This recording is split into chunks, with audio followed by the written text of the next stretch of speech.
Bismillahirrahmanirrahim. Assalamualaikum warahmatullahi wabarakatuh. Yang berhormat Bu Eni Rismati PD selaku mentor orientasi seminar orientasi angkatan 22 tahun 2025. Yang saya hormati rekan-rekan seminar orientasi P3K angkatan 22 tahun 2025. Syukur alhamdulillah kami mendapatkan kepada Allah SWT Tuhan Yang Maha Esa pada pagi hari ini menjelang siang kita dapat melaksanakan seminar orientasi dan rencana hasil kerja P3K angkatan 22 tahun 2025 pada kegiatan pada pagi hari ini. Semoga diberi kelancaran, diberikan kemudahan sampai nanti. Amin amin ya rabbal alamin. Bapak Ibu yang saya hormati, kegiatan seminar ini adalah bagian dari tahapan kemarin kita sudah melakukan pembelajaran selama beberapa hari, sehingga pada pagi hari ini kita akan melaksanakan seminar dari apa yang kita peroleh dari pembelajaran selama kurang lebih 10 sampai 11 hari. Pada kesempatan pagi ini pemateri yang akan menyampaikan seminar adalah Bapak Herdi Novianto. Beliau nanti akan memaparkan materi seminar tentang pembelajaran yang sudah kita lakukan kemarin. Kepada Bapak Herdi dipersilakan.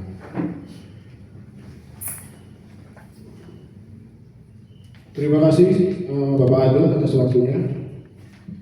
Assalamualaikum warahmatullahi wabarakatuh. Selamat pagi dan salam sejahtera bagi kita semua. Di sini saya akan menjelaskan tentang laporan orientasi P3K dari SD Negeri 1 Kecamatan Sumoro yang bertemakan dengan pengenalan nilai dan etika instansi bagi pemerintah dengan perjanjian kerja atau sering kita sebut P3K. Sebelumnya izinkan saya perkenalan, nama saya Herdi Novianto. Saya dari SD Negeri 1. Mungkin Bapak Ibu di sini sudah sedikit banyak mengenal saya, kita skip saja. Kita mulai ke pembahasan pertama, yaitu fondasi P3K profesional. Jadi kita harus tahu dulu apa itu P3K, Bapak Ibu. P3K adalah ASN yang diangkat berdasarkan perjanjian kerja atau melaksanakan tugas pemerintah. Untuk melaksanakan tugas pemerintah, nah maksud tujuan ini adalah membekali kita P3K dengan pengetahuan, sikap, dan perilaku sesuai nilai etika instansi untuk melindungi visi, misi, dan organisasi serta berlandaskan nilai berakhlak. Dan kita lanjut ke visi misi Kabupaten Semarang ini.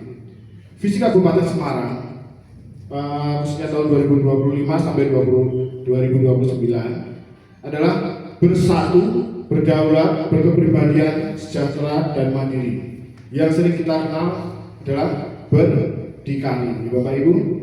Untuk misi utamanya sendiri adalah meningkatkan kualitas SDM unggul, meningkatkan kemandirian perekonomian daerah, meningkatkan pemerintahan yang baik dan bersih, meningkatkan pemerataan pembangunan, meningkatkan kepastian hukum HAM dan hukum, meningkatkan pengelolaan sumber daya alam dan lingkungan hidup, serta meningkatkan pemberdayaan pemuda olahraga, melestarikan seni dan budaya lokal. Kita lanjut di nilai budaya kerja ASN, terutama berakhlak. Jadi ada beberapa poin di sini Bapak Ibu. Yang pertama adalah berorientasi pelayanan atau memahami dan memenuhi kebutuhan masyarakat. Yang selanjutnya adalah akuntabel, bertanggung jawab atas kepercayaan yang diberikan. Selanjutnya kompeten, setelah itu harmonis, loyal, adaptif, dan kolaboratif. Jadi nilai-nilai ini menjadi landasan bagi setiap P3K untuk menjadi bangga melayani bangsa. Lanjut, manajemen dan penilaian kinerja P3K. Yang pertama adalah manajemen kepegawaian. Jadi berdasarkan sistem merit meliputi papan kebutuhan, pengadaan gaji, tunjangan, pengembangan kompetensi, penghargaan, disiplin, pemutusan hubungan kerja dan perlindungan. Selanjutnya ada penilaian kerja dan ada tujuan manajemen P3K.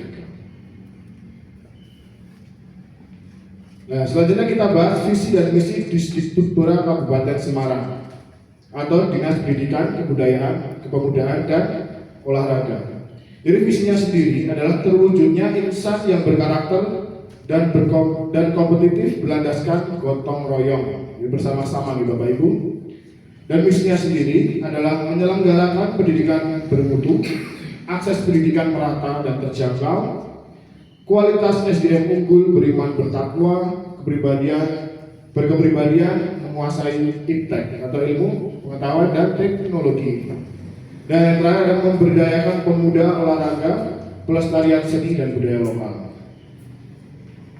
Nah, kita bahas visi misi dari Disdikbudpora dan Kabupaten Semarang nih.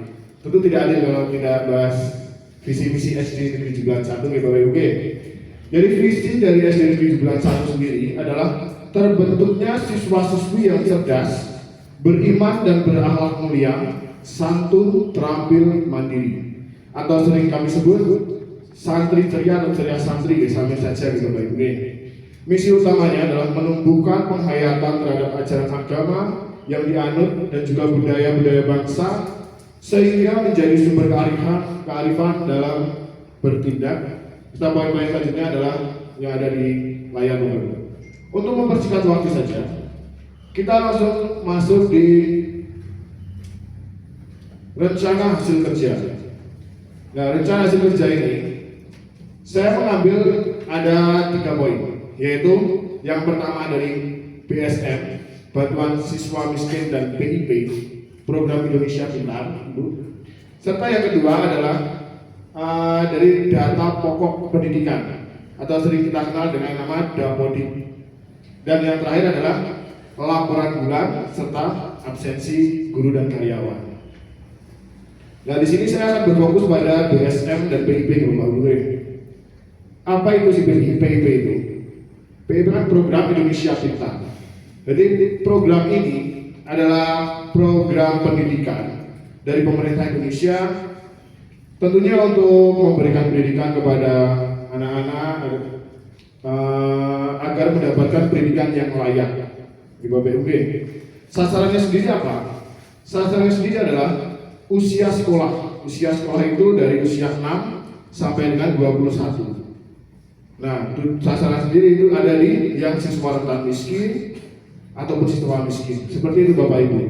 Kalau untuk Dapodik, saya melakukan secara berkala gitu. Setiap ada update atau ada apapun itu pasti kita langsung update. Dan karena Dapodik ini perannya krusial Bapak Ibu. Dapodik ini kan ada data kepegawaian, data peserta didik, dan lain-lain. Dan untuk laporan bulan serta absensi kehadiran ini tentu namanya laporan bulan, berarti kita harus mengumpulkan setiap bulan. Untuk meningkat waktu, di triwulan 1, triwulan 2, triwulan 3 serta triwulan 4 masih sama. Saya ambil BSM, PIP, Dapodik serta laporan bulan. Lanjut saja kita di kesimpulan dan manfaat orientasi P3K.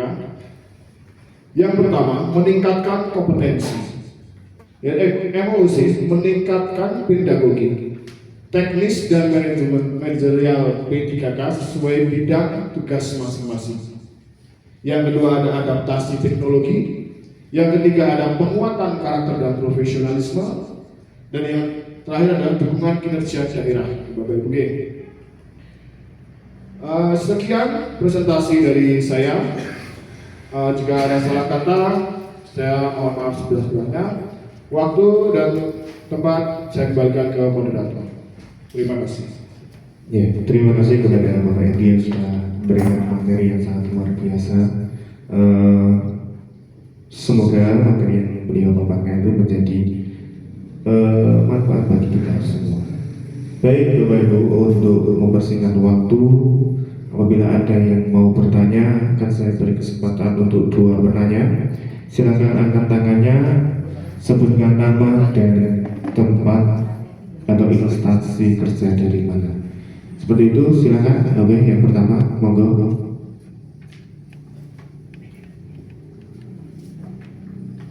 Silakan sebutkan nama dan dari mana. Assalamualaikum warahmatullahi wabarakatuh. Perkenalkan,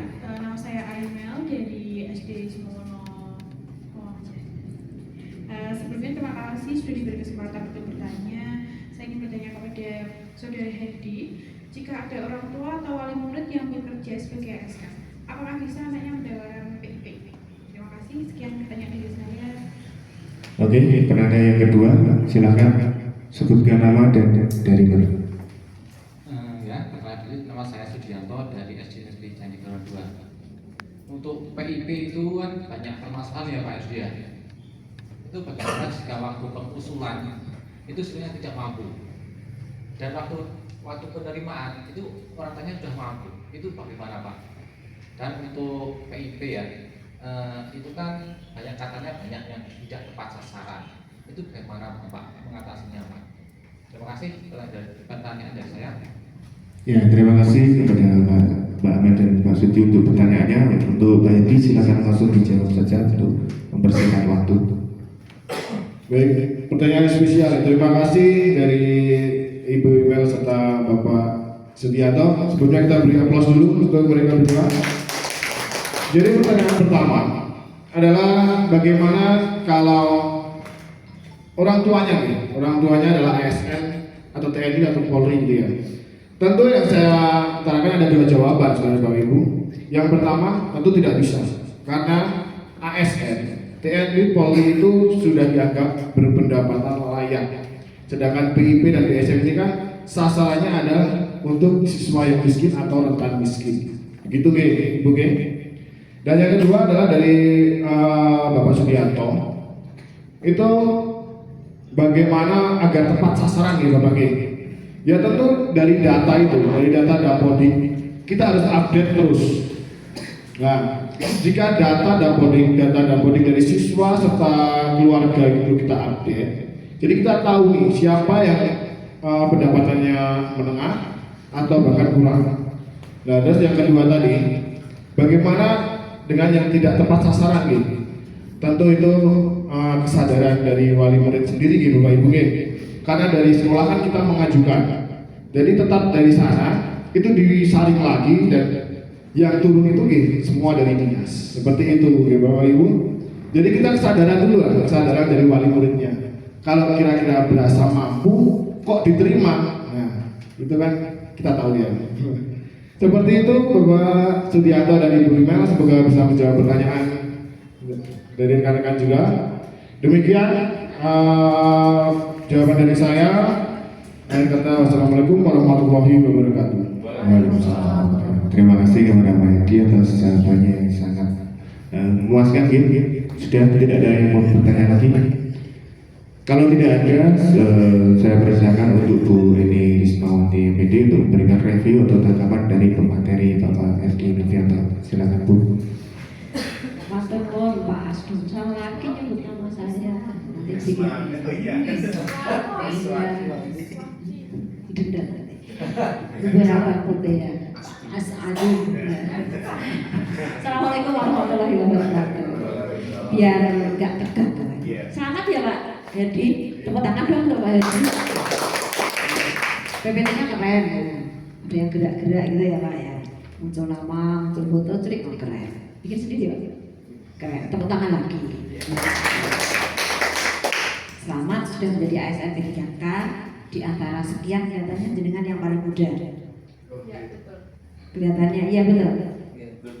Yang paling muda. Tapi pertanyaannya masih sama nih, saya tadi malah pengen tanya lanjutannya Pak Sudi. Ya kan? Coba dong munculin Koreo ASN. Kalau tadi ada permasalahan seperti yang disampaikan Pak Sudi, kompetensi mana yang jenengan gunakan sebagai ASN? Yang mana? Orientasi pelayanan. Satu, itu dok. Terus ada di harmonis. Boleh, apalagi? Kolaboratif. Oke. Ya. Contohnya bi? Kalau berorientasi pelayanan itu kita memberikan sosialisasi kepada wali murid terkait DSM. Terus untuk harmonis itu kita harus membangun suasana yang bagus. Dengan siapa? Dengan semua, dari dengan jajaran guru dan karyawan serta dengan wali murid dan lingkungan. Dan yang terakhir kolaboratif lah. Ini kolaboratif itu adalah hasil dari poin pertama yang kita bahas. Jadi kita menghasilkan kolaboratif yang bagus, yang bisa dikatakan apa ya, kolaborasi mantap. Itu tangan dulu. Ya. Oke, itu aja. Terima kasih luar biasa. Nanti langsung diimplementasikan. Ada yang marah-marah, jangan ditanggapi. Gitu ya, Bapak Ibu. Ada yang komplain, jangan ditanggapi. Demikian Bapak Ibu, saya kembalikan ke moderator. Mohon maaf jika ada kesalahan dan kekhilafan. Bila itu walhidayah. Wassalamualaikum warahmatullahi wabarakatuh. Waalaikumsalam warahmatullahi wabarakatuh. Terima kasih kepada Bu Eni. Saya bilang Bu Eni, saya takut salah lagi. Demikianlah Bapak Ibu pemateri atau seminar orientasi dari Pak Edi Nuryanto yang sangat luar biasa memberikan penjelasan dengan baik, lantang, tegas dan tanpa tertata-tata. Semoga dengan seminar ini menjadikan pembelajaran bagi kita semua untuk menjadi ASN yang lebih dan lebih untuk meningkatkan pelayanan di instansi kita masing-masing. Saya selaku moderator, mohon maaf yang sebesar-besarnya apabila ada kata-kata yang kurang berkenan. Assalamualaikum warahmatullahi wabarakatuh.